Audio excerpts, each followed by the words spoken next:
Welcome back to another episode of Beck the Vet. Today I got my brother on my line, my anchor, Henry, brother Darius Covington. And we're going to talk a little bit about his military service and what he went through during the campaign trail as he was running for office down there in Savannah, Georgia.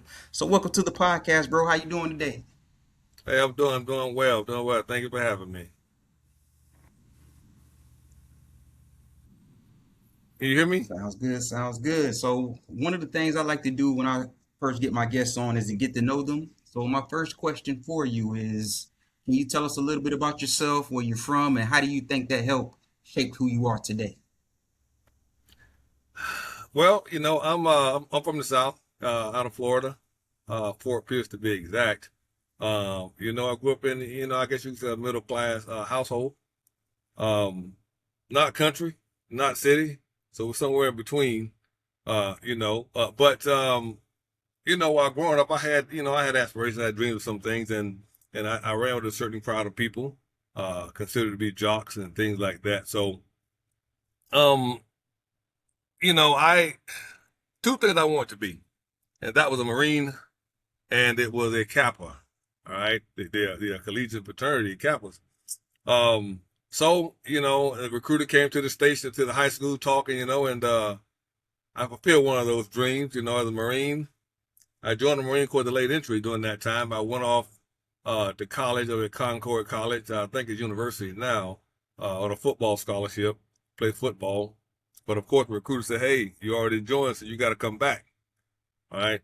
So I ended up coming back, joined the Marine Corps, 4 years there, did my time, left there, came over into the Army, did another 20 years over there, retired. I don't regret any of it. That's my path. And then found Capital M kind, went on from there, then got a small trucking company. Now that's something I was intrigued when I see these older guys driving these big trucks with them maneuvering and backing and all this kind of stuff. I was like, man, that is pretty neat. So I wanted to try that, and that's how I get into trucking. What's You your know, this, name? What's the uh, what's the name of your trucking company? Go Runner Delivery Services. Go Runner, yes, 'cause I get it there quick, fast, in a hurry, but legally. Nice. That's good to hear. Well, let's talk a little bit about your other journey. What led you into public service? Well, throughout my career, I've always been an advocate for people who were not able to speak for themselves. I was always an advocate for people, and you didn't necessarily have to be my particular soldier, but if it was something that was wrong, against you or any other person, but because of who you are, you couldn't speak up, then I've always taken it upon myself to approach that situation, to help you out with it. And so as time went on, um, that became my niche. And then when I try to get away from that, because sometimes you're like, man, this is too much. I got to get away from it. I couldn't. When I retired, same thing. So a friend of mine in Florida, she's a pastor now, but I've known her for 40 plus years. Uh, she called me one day and we were talking, and she said, listen, she said, that's just your calling. All right. You're there to help people. You can't get away from that. That's just who you are. Wherever you go, it finds you. Um, so I became president of our local military fraternity chapter. And at that time, my job was actually to communicate with the community, be the face of our fraternity within the community. Um, and believe it or not, I'm like an introvert, right? But to see me talking and out, you would think I'm an extrovert, right? But I do it because I have to do it, you know. Um, I got out, started talking to people, about partnerships and sponsorship and this kind of thing. And then they start talking about the things they're looking for within the community, and we get to talking. It just goes way out there, and I would give suggestions on certain things. And one lady over the minority chamber, I sat with her, and she said, "You know what? You ought to run for office one day." It took me about 2 years, 2 to 3 years, um, but finally I did after looking at really what was going on within the community, and talking to people and seeing what the needs were, that were not being met per se. So I felt that once again, my responsibility to try to do something about that. And that's kind Oh, of how I get into politics. that actually goes into my next question because I was going to ask what inspired you to get into politics, but I see already Yes, having that experience and actually already being on the ground, boots on the ground, and actually doing it is what yes. inspired you to go into it. Okay, so before politics, what experiences helped shape your leadership style? I'm gonna say the military. Right now, you know the saying, people ask you, are leaders born or are they made? Right. Now I think leaders are not born, but I think they're born with traits of a leader that needs to be polished as you get older, right? As you grow in life. And so I think that's what happened. The Marines set a foundation because, people say, the mentality of Marines are just structured, straightforward, no black and white. I mean, it's only black and white, no gray area, right? And so I still kind of embody that today. So I believe in being firm, but I believe in being fair at the same time. Uh, so with that combined with the Army's continuous training and leadership, kind of shaped who I am today. I'm like one of those people you say, I just love to hate him. When he's here, I don't like him, but when he's not here, we wish he was back. That kind of thing. And besides the people that I dealt with, soldiers, seniors, people like that kind of help me build, who I am in that role as a leader. So, how did your personal life and family adjust to the demands of public office? Well, no, yeah, that's a whole different animal, right? Well, my daughter, she liked the idea, that I do things to help people. She liked that idea. What she didn't like was it took a lot of time from her. Because, running for office, you have to be dedicated. It takes time. It takes a lot of your personal time. And you have to be willing to give that stuff up for the greater good if that's what you want to do. The wife, on the other hand, she didn't like it. She didn't like it at all because, you know, politics is it's a dirty business, right? And you have to be mentally prepared, mentally strong, physically strong to deal with the demand, deal with the kickback, because everybody's not going to agree with you. Everybody's not going to like you, right? And you got to have the courage to keep going. Um, so she didn't really like it too much because of that part of it. But she did support me in what I was doing, you know.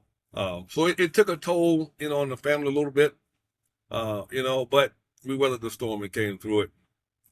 To where now we're at the point to where they wouldn't mind if I went and ran again, in which I do plan to here in the next 2 to 3 years.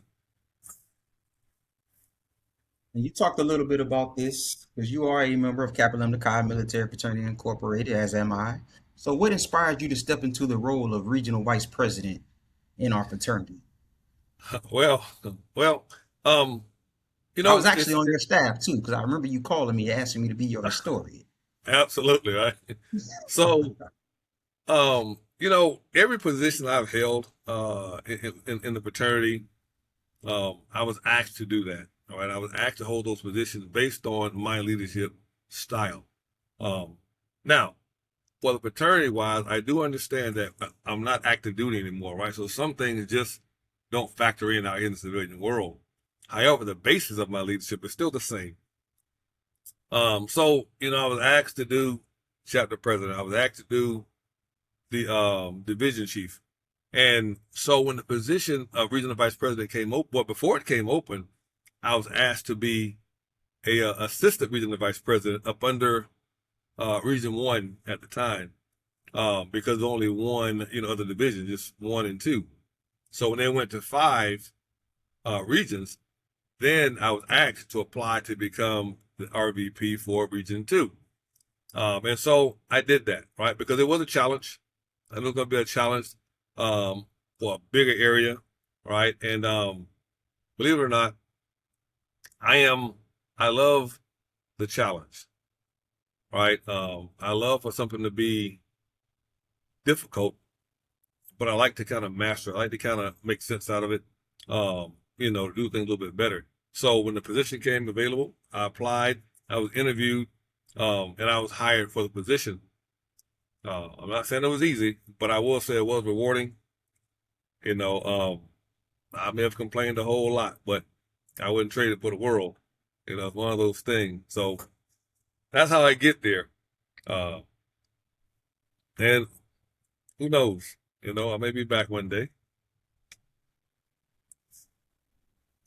So what's a fun or random fact that most people don't know about you? Woo. I don't know really, right? I don't know. Maybe that I'm just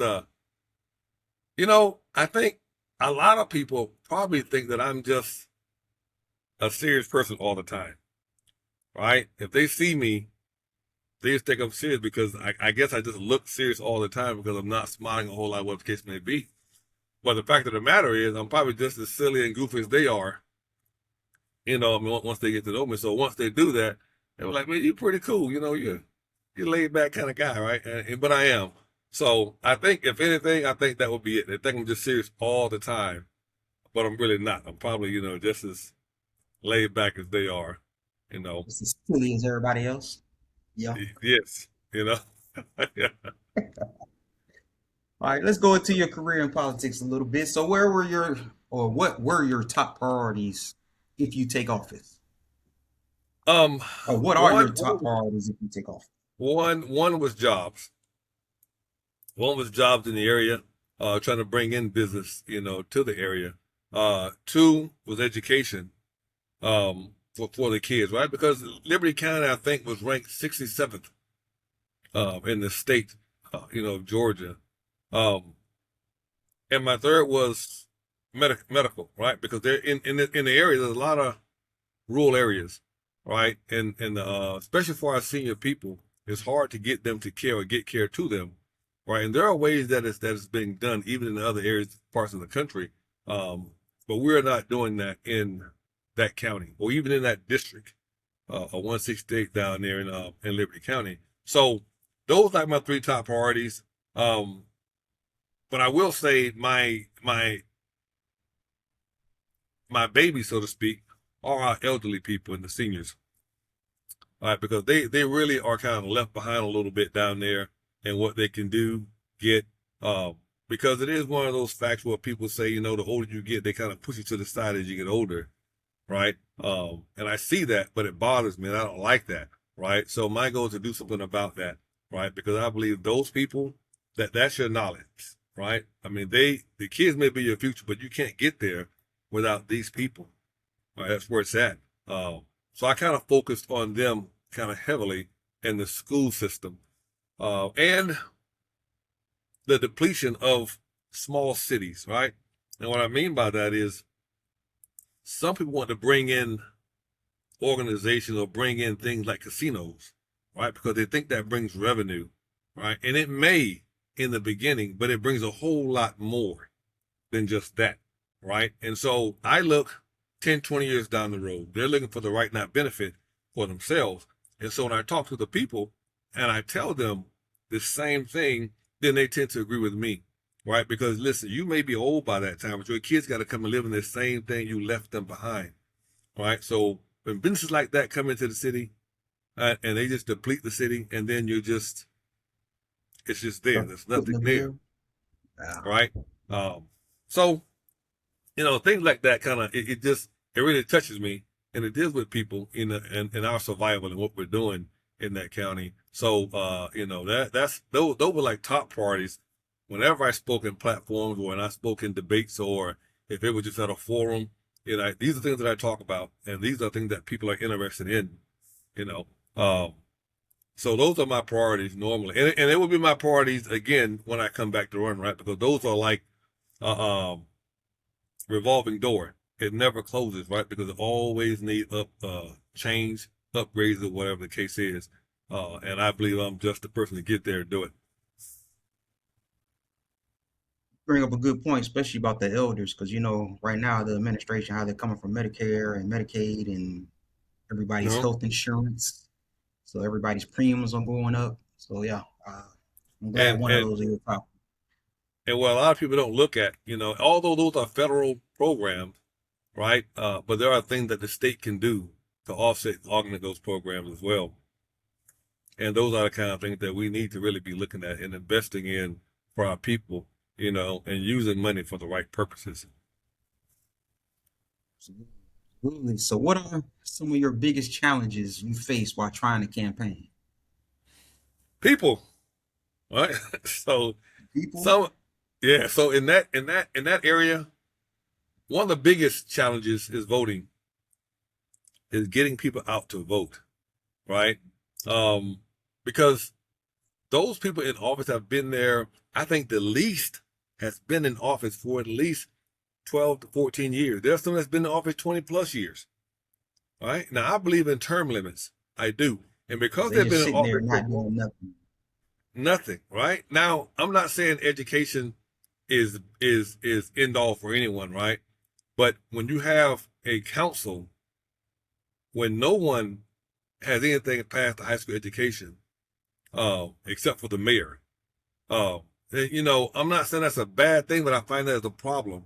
And when I start researching, when you find cities like Jessup, Richmond Hill, on the outskirts of Hinesville, those cities are surpassing Hinesville because we're still stuck with the 1960, 1970, 80 mentality, and not progressing. So I kind of see that as a real challenge. Um, so in order to do that, you got to get people out to vote, right? And you have to educate them. A lot of people vote because they know you. You've been there for so long, so that's all they know, right? And you don't tell them what they need to know. You tell them what you want them to know. And so they stay there. And so voting is one challenge. Second challenge is that I faced is, and now you may not believe this, right? But this is a fact. I had a councilwoman tell me. She said to now we were friends, right? I mean, we're not friends now, but we still speak. We're cordial. But she told me to my face, she said, and I quote, "Who told you that you could run for this office?" All right. I know that comes from people who've been there so long and think they own those seats and think they can put who they want to put in those seats to continue to further their agenda of what they want to get done. All right. So I proceeded to say, this is a public seat. This seat belongs to the people, not you. So I don't have to ask anyone, can I run? All right. And matter of fact, I'm going to run again. If I don't win this one, I'll be back, right, to run again. So I ran for the highest seat in the county, and that's at the state house at the Capitol in Atlanta, the state representative. Right. I ran for that seat. That guy's been in office for now, I'm going to say 22, 23 years, because he just won again against a female. Now, I ran against him, and they said, now this is the consensus during the race and after the race. The Republican Party, because I do identify as a Democrat. The Republican Party, they came to me and said, you're the only person that ever had the ball or the kahunas to run against him. No one else would do it. I said, well, I don't fear anybody, right? It's a seat, a public seat, right? And there is time for change, and change is due. So, to make a long story short in that thing, right? I came into the campaign late. I had 2 months to campaign before Wow, midterms. I know that. That's it. And so I didn't have enough time to get a team together. I didn't have time to do any of that stuff, right? So I went out, even while driving my truck over the road. I come back in on some days, weekends, and I go out and I campaign door to door myself.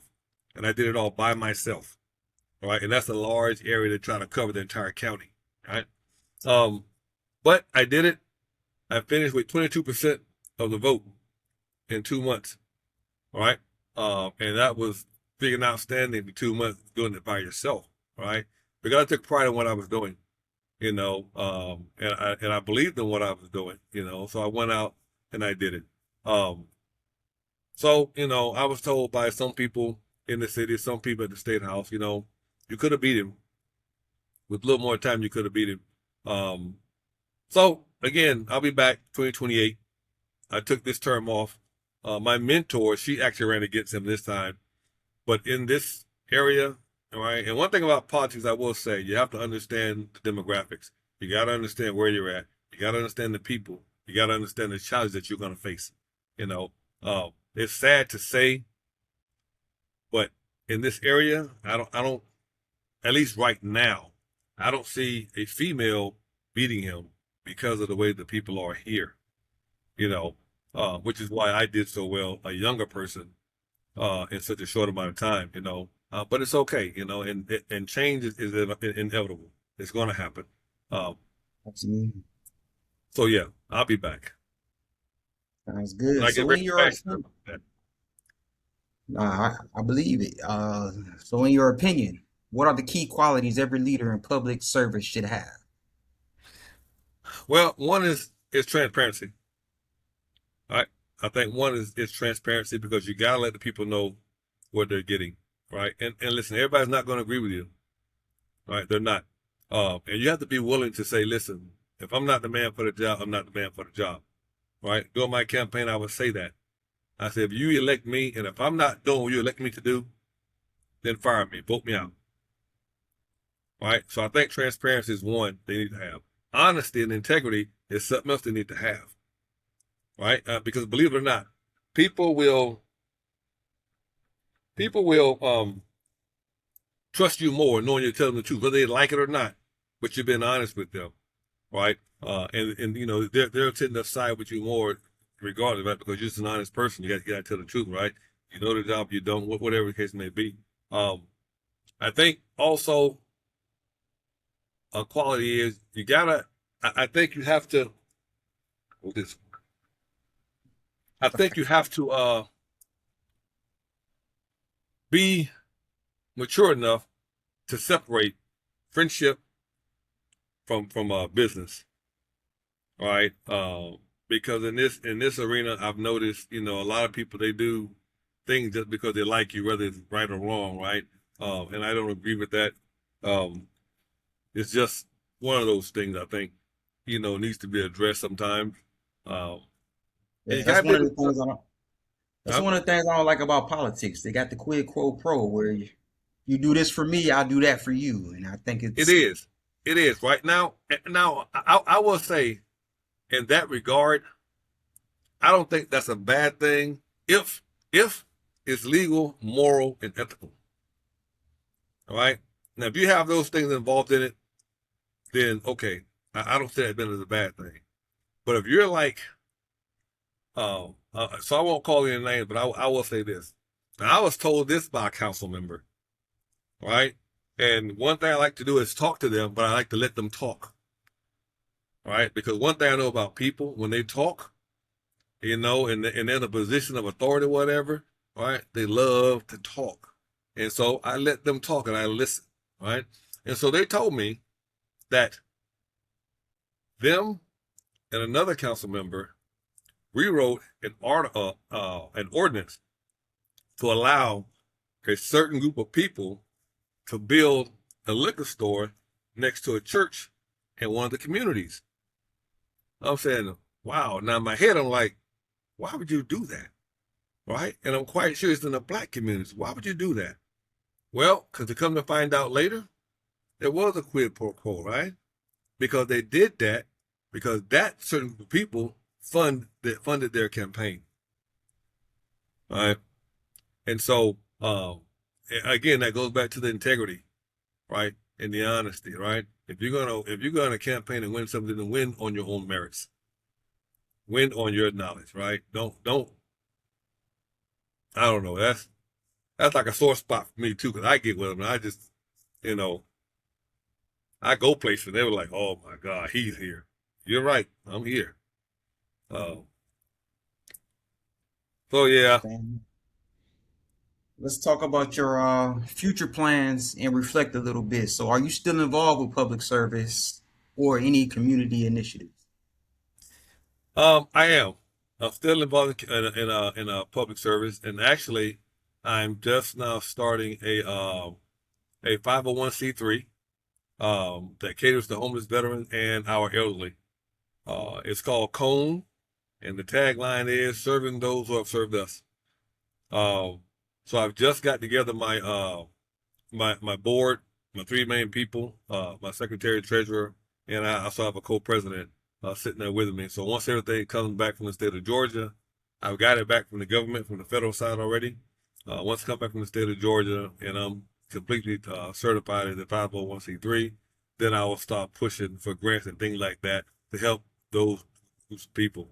Um, I also put together a walk every May, and I call it the Silver Stride. It was initially for those that are 50 plus, but when I thought about it, I thought about bridging that intergenerational gap. All right, and I said, okay, it'll be for 50 plus.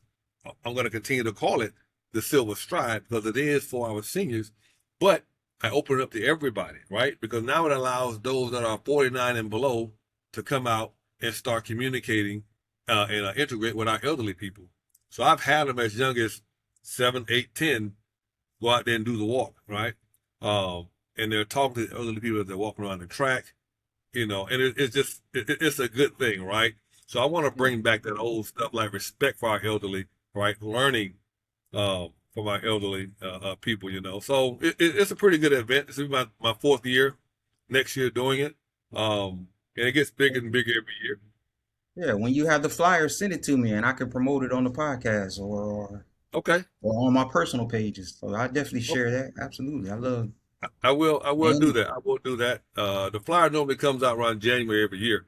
So I'll make sure you get that. And that'd probably secondly, be a good thing for our line to get together and come out there and support and do together. you know what? That's a great idea too. Absolutely. That's a good idea. Um, but I also give in October every year, I've started, I sponsor a senior prom for our seniors. Where they can dress up with their husband, whatever, put the little gowns on. I'm not saying I play music from 1930, 40, 50, 60 all night. However, they have a great time. They come out, and we're starting to get a lot of sponsors that want to cater and things like that and get involved. So, yeah, I'm still out in the community. I'm still doing things. I still make city council meetings. I still make kind of commission meetings. Um, I do All you have gotta do people that is are out there that all send you me gotta do things. is throw on some Prince and Michael Jackson, you good. Well, Play that yeah, all night. I have a little bit of that. I have a little mix of that going on. Oh yeah, yeah, yeah. So I enjoy what I do, um, That's good and stuff. I ain't and even I think kind of about got something into like that. that. Excuse me. I ain't even think of something like that, having a senior citizen prom. Yeah, That's actually yeah. a cool I idea. kind of got into that because I had to speak at a senior, I don't know what you would call it, maybe a senior brunch during the campaign time, and so I have roots in the county in that city, right? So my great aunts, they went to school in Hinesville. But a lot of people just don't know. Um, and so when I spoke and I mentioned my aunt and one older lady, she was about 70, she was like, "Is Florine your aunt?" I said, "Yes, ma'am." She was like, she used to take me around with her when I was a little girl. She used to do hair, do this, do that. I said, "Yes, ma'am, that's my aunt." She said, "Well, if you win, what would you do for active seniors?" And we have a lot of active seniors, right? And so that gave me the idea to start doing the prom, start doing the walk, to get them out to do things. For those wheelchairs, everybody can come out. Let's have a great time. Good stuff. So, what are your current goals or projects you're focused on now and in the future? Anything Well, else other than what? the One right now is to get the organization up, the 501c3, to get it up, functioning, and running on all cylinders, right? Because really, before this year is out, I want to try to secure a grant, but I want to just continue to do things big with that. I really want to take it global at some point. Um, so that my trucking company, all right, I think my goal is to get at least about 5 trucks within the next, I'm going to say, a year and a half, because it's not hard to get them. It's just hard to get, the reliable drivers that's going to take care of your equipment and things like that, right? So within the next year and a half, lease those on to a company, and then I just sit back and I'll run that piece while I have the time to actually do my passion, and that is out in the community, helping people and get this organization up. So right now, those are my two biggest things here for the future that I'm looking at and working toward. okay? So, what changes or progress would you like to see in your former city moving forward? By the way, I used to live in Midway. Oh yeah, yeah. Yeah, Well, I would like to see jobs come. Right, that's one. So like Liberty County, Hinesville is kind of out of land. in Hinesville area, right? But Midway, Riceboro still have a lot of land out there, right? So people talk about the factories coming or the warehouses coming and things like that. It takes up space and that kind of stuff, right? I agree, it does, right? But the bigger picture is it gives people's jobs, right, to come in and work, right? Because what's happening is a lot of developers are coming in, getting that land and building apartments and building houses in this space. All right. So who's going to live there if you can't afford, if you don't have a job that pays enough for you to live there? All right. So we got to kind of look at that. So I think in the city, I think we need more jobs there, right? So that'll be one of my biggest focus is to get jobs there. And to make the city more up to date in this time, right? Because Hinesville is steady changing. Liberty County is changing. It's getting more diverse because our military is there. The base Fort Stewart is there. And people are retiring there. They're not leaving, right? So they need things to do, especially our youth, right? Because that's another thing that I kind of focus on, right? Is our youth and the crime rate and things like that. Now, I was in Fort Stewart back in the early 90s, like 92. So I know what it was like out there, right? And it has grown a lot. But even the crime and things like that have kind of picked up a little bit, right? And it started to involve a lot of our youth. And one of the reasons is because they have nothing to do. There's nothing there for them to do, right? So we got to kind of put our heads together and look at that, right? And see what is that we can get here to keep our kids occupied, right? To guide them, mentor them, show them a better way of doing things on life. So I think those two are probably my biggest two things I think the city really actually need, right? I've been talking with people as far as I was seniors in the medical part.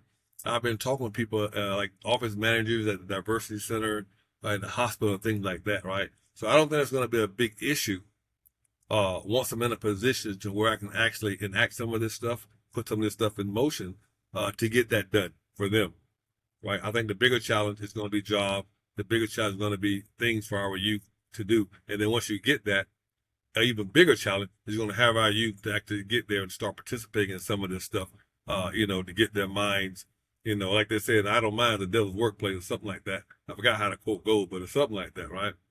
Get them occupied, get them a skill, get them a trade, get them interested in college, things of that nature, even our military. So those are kind of like something that I think we need there within the city. Okay. Well, how can everyday citizens become engaged in improving their communities?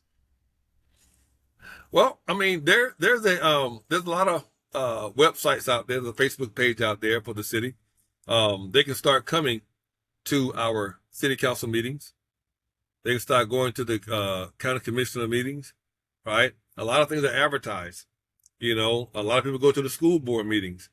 When they have these functions in the city, they can just start coming out. Communities can get together themselves, and put something together themselves for their community or for the city, as a matter of fact, right? And get whatever permits or whatever they need, if they need them, to do that. So sometimes it's not solely on the actual person you elected to get all this stuff done, right? Because some things are almost impossible to do everything, right? So the citizens can get out as long as it's legal and they can do these things themselves, to improve their community, right? If they need help, then by all means contact your local official, whatever help you need. Because trust me, they need all the help they can get at doing a lot of this stuff.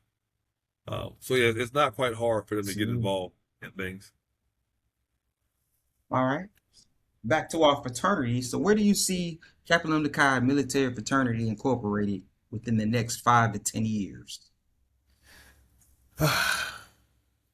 Well, to be honest with you, I would have to answer. I don't know. All right.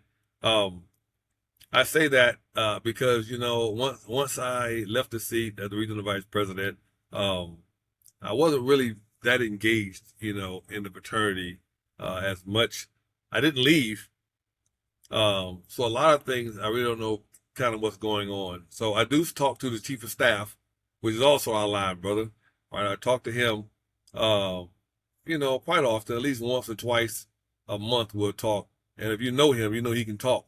He'll talk, talk, talk, talk. So sometimes you're like, man, okay, bro, So he's facing some challenges there, right? But I think with the current leadership.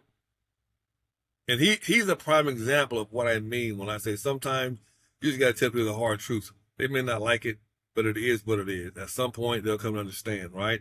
So he's kind of a prime example of that. So I think if people like him stay engaged in a fraternity within the next 5 or 10 years, I think we will grow. I think we'll continue to grow, right? I think the retainability will improve. Uh, in the fraternity as a whole, I think uh, people would become more engaged. Now, what I would like to see, if they can get this done, is fraternity going to college campuses, right? Uh, because when I look back at the Divine Nine people, which I'm a member of Phi Beta Sigma too, when I look at that, these fraternities are on college campuses, right? And a lot of college campuses have what we call Roxy. When I was on the trail as a recruiter, but they all have some type of, not all of them, but most of them have some type of ROTC that's there on their campus. And if we can get the fraternity on college campuses, I can see our numbers explode, right? I mean, they'll probably explode. And I can really see the fraternity just taking off and growing. But under the current leadership, I'm not saying we can't do that, right? I mean, because when they went in office, they did have a uphill battle, a real climb to do. But they've done a pretty good job at doing that. And we're still bringing in new members, right? So, I think in 10 years, we'll be a lot better than what we are now. All right. But I would love to see us on college camp. Sounds good. So my last question, where can people find you and follow you on social media or support the campaign when you run again in November? No, I'm it'll start speaking again into in existence. 2027. Uh, 2027? around Okay. yeah, around about May 2027. I always start a year out. Well, I will start a year out this Okay. time and come back. So when that time comes up, I'll put out a campaign page. I'll make sure I On share it. Facebook, Make sure you send me the yeah, link Facebook, or TikTok, things tag like me. that. Start putting that out. Okay. Because the people, my platform on there, the donation button, all that kind of stuff will be out on that page during that time. And we'll rock and roll from there. We'll get into Sounds it. good. Sounds good. Well, what's your social media handles now? So in case people want to follow you now, where can they find Well, you? I'm not a big social media person, right? That's just I'm not. So I have a Hey, big you gonna I have have to. a big I have a Facebook page right now. And so when I campaign, I'm not like tech savvy like that, right? So I do have a person that builds my page, right? Like I And say, she's you my better get camp somebody on your team that knows how to do it. absolutely, right? So she Okay. she was my campaign manager last time, and so she built my page. She put all the content there, the pictures when I'm out speaking. She's the one that's video and put stuff out, and all that kind of good stuff, right? That's just not that's not the gift God gave me. However, all right, she does that for me. Um, and again, when that happens, I mean, my regular Facebook page is just my name, all right? It's just my Gotcha. name, and it has a maroon Kenworth truck at the profile picture up there. Uh, but other than that, the campaign page again, it won't come out probably till like May of 2027, and we'll start pushing from there, pushing forward. Sounds good. Sounds good. Well, I appreciate you for coming on my platform, Mr. Covington, and looking forward to helping you share your stuff in 2027. That way we can get you elected and sitting out there on the seat. Absolutely, absolutely. I appreciate it. I appreciate it. Not a problem, Look, bro. Well, this is Black Gazette. What was that? I said I make sure I have a What special was you about seat to for you. say? I said I have a special That's seat what I'm for you. talking about. You gonna hire me? That's what I'm talking about. Hey, I'll be the social media person. Absolutely, absolutely. Hey, just go and send me your bill. I got you. Well, I am Beck the Vet as I continue to honor the past, build the future, and serve the now. We are out of here. I appreciate you. Thanks for coming on the platform, bro. Hey, thank you for having me.